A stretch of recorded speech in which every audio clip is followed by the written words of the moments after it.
Dancy remix, page 444.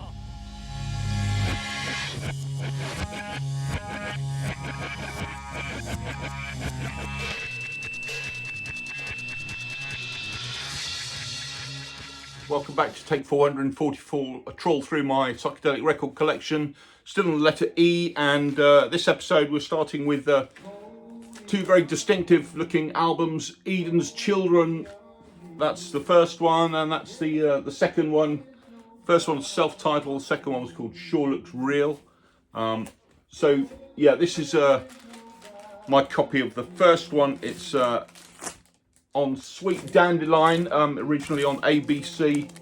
I've not seen an original of this in real life. And Sweet Dandelion, I'm not sure if it's a legitimate label or not, but it's a good pressing, and they're getting pretty expensive now.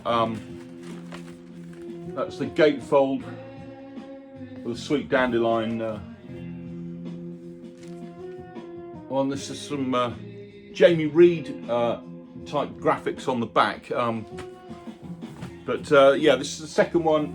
Sure Looks Real. This is an original copy. That's the gatefold on that one. Power Trio from Boston. I think one of these was in the record store day release this year, if I'm not mistaken.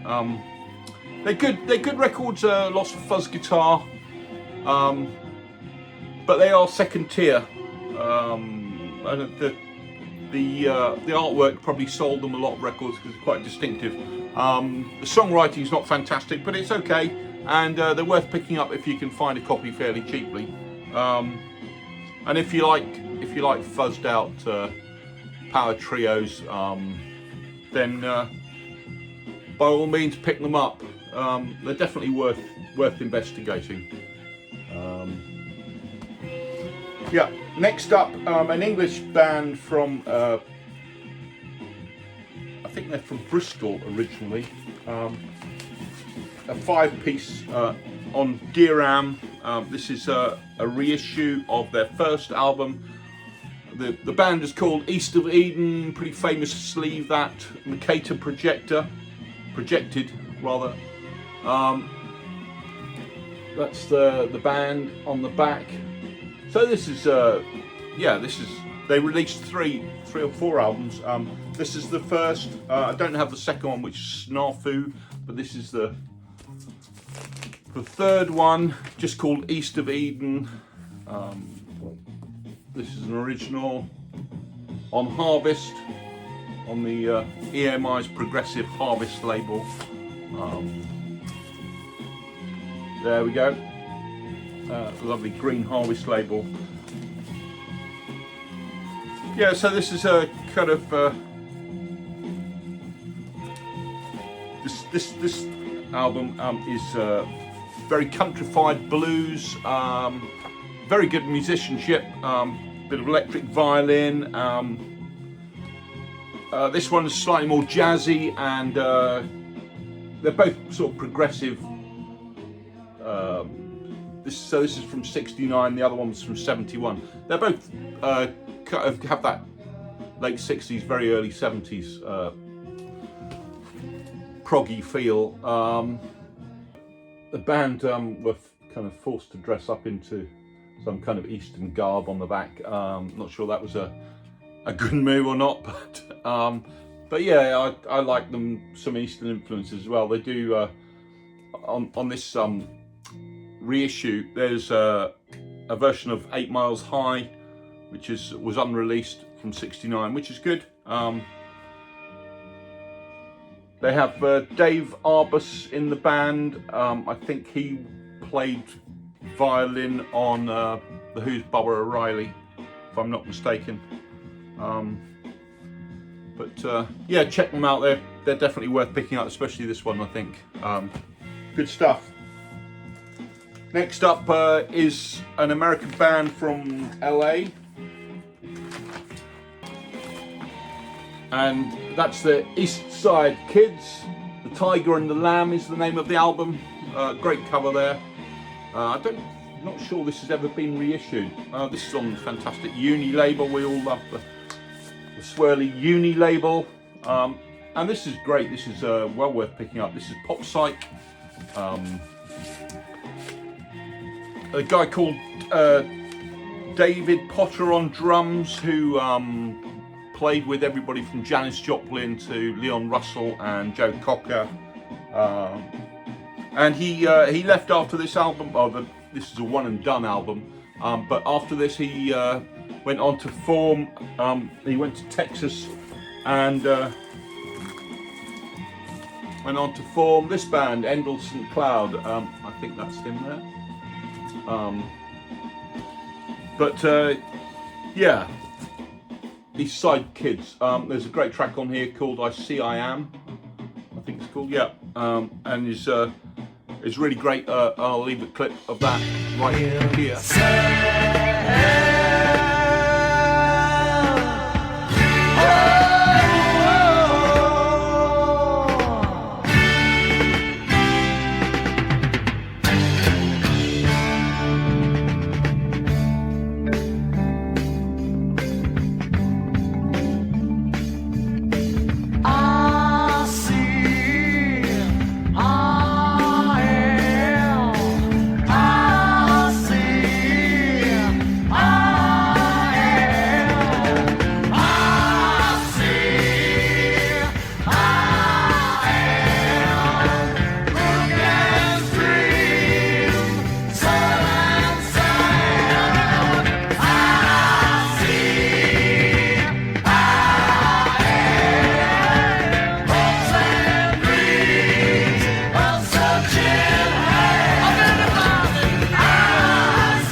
This one up cheaply, I would snap it up. I don't think it's too expensive. I got this really cheaply.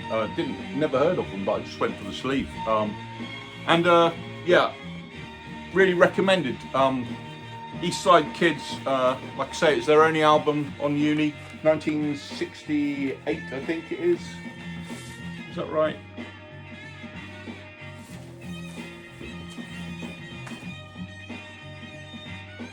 I don't think it says. I think it's 68. Definitely worth investigating if you can find it. Probably easier again in the States than it is in the UK. Right, now we come to the main course, I guess. Playing in the background, you may have already twigged who it is.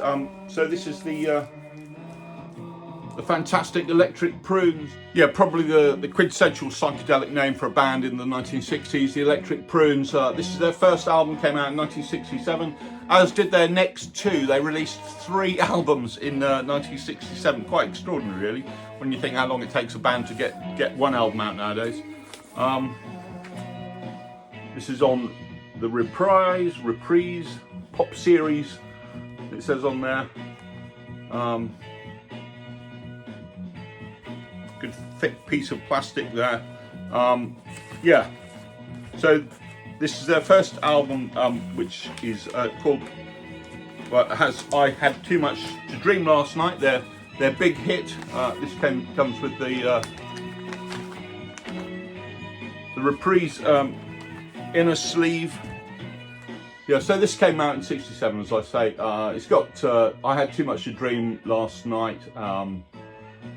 Get Me to the World on Time was another hit.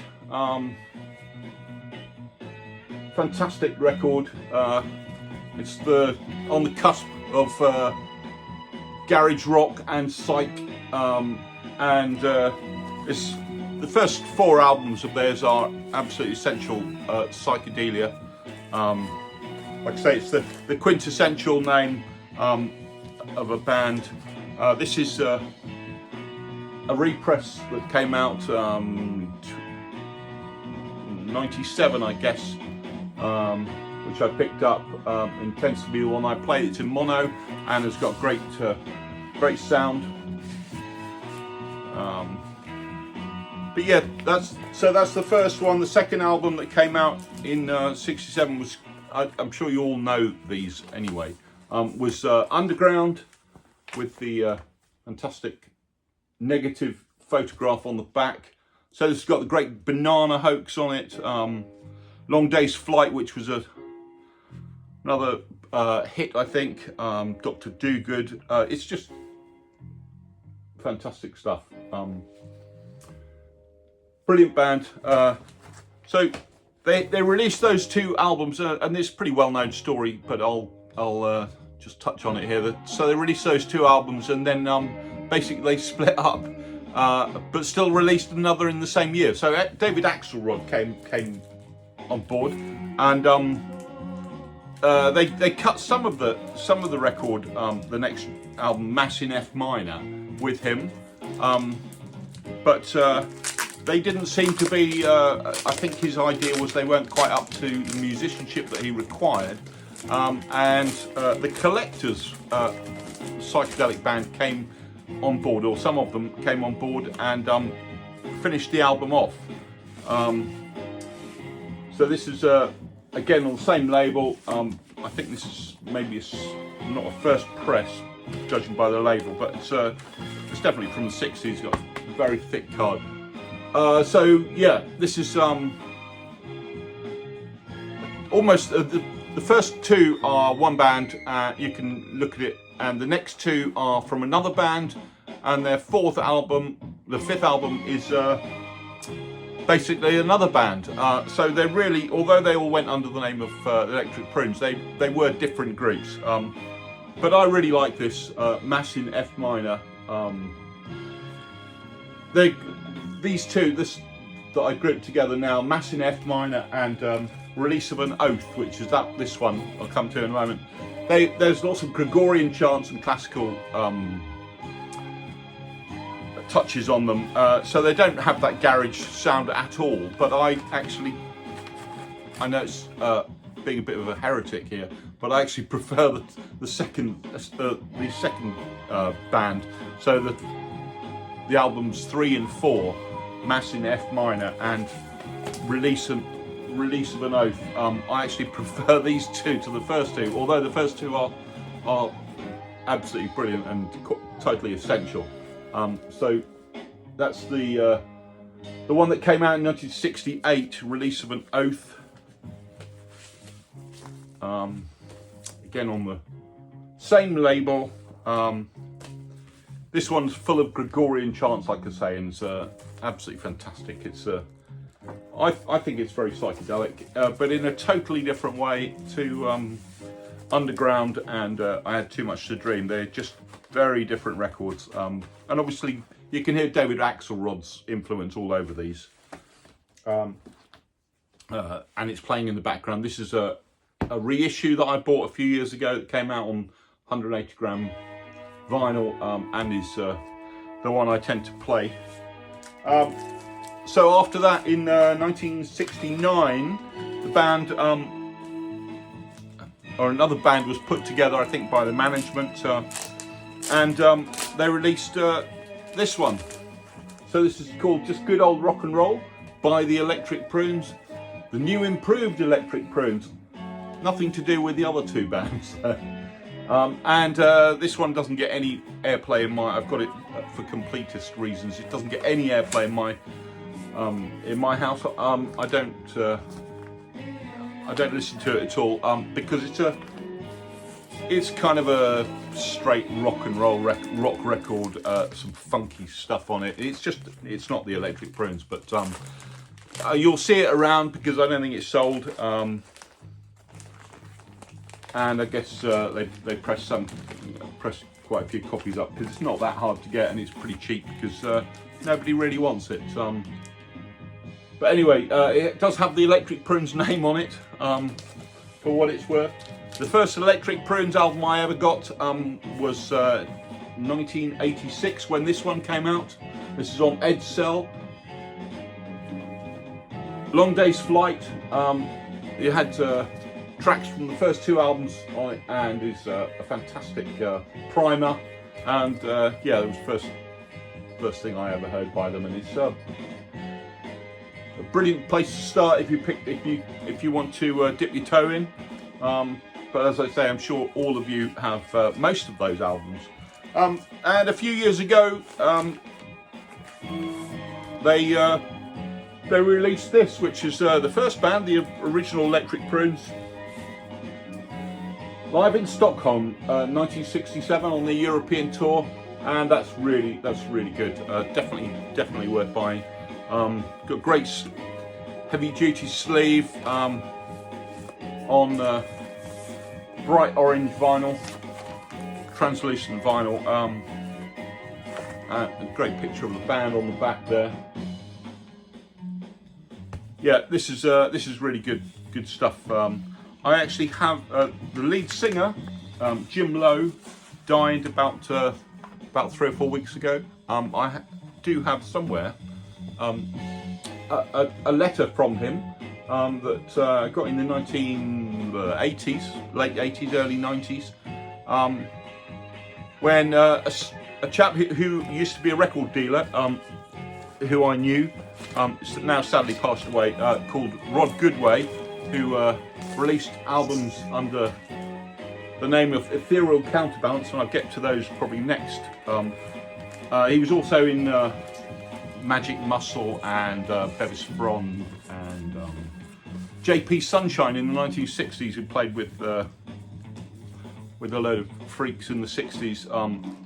So he used to deal records, used to be a record dealer, and back in the late 80s, early 90s, as I say, he gave me a tape of or a CD of the live in Stockholm, and included a letter that he'd received from Jim Lowe, which he kindly gave to me, and I treasure it, but I can't find it. It's somewhere upstairs in the loft.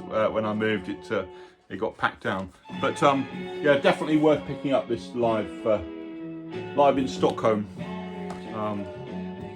And like I say, the first 4 Electric Prunes albums are absolutely essential psychedelia, and I would pick this one up as well if I were you.